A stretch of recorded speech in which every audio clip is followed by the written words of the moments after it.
What's up guys? In this tutorial, I will show you how to fix dropped frames and choppy playback in Premiere Pro.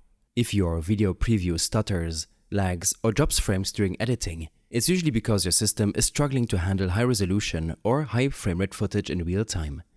Fortunately, a few settings tweaks can significantly improve performance without affecting your final export quality. Start by going to the top menu and clicking on Sequence, then Sequence Settings. In the window that opens, change the editing mode to Custom or 1080p square pixel video editing, especially if you're working with 4K or high frame rate footage.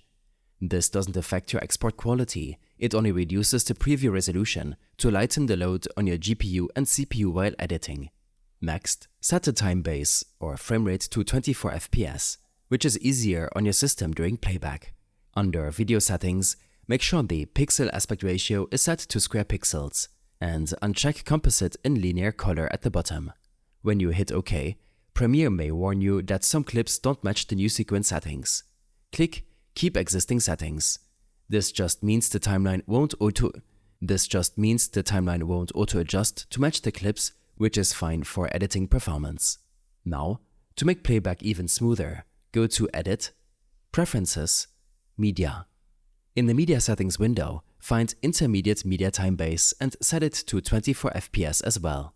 Then, make sure Enable Proxies is unchecked, unless you're intentionally working with proxy files.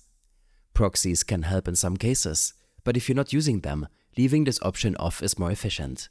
Next, go to Edit, Preferences, Memory. Here, ensure you're allocating enough RAM to Premiere Pro. If you have 32 GB of RAM, for example, allow Premiere to use at least 26. Also, set the Optimize Rendering 4 option to Performance instead of Memory. This ensures Premiere prioritizes smoother playback over caching large amounts of data in RAM.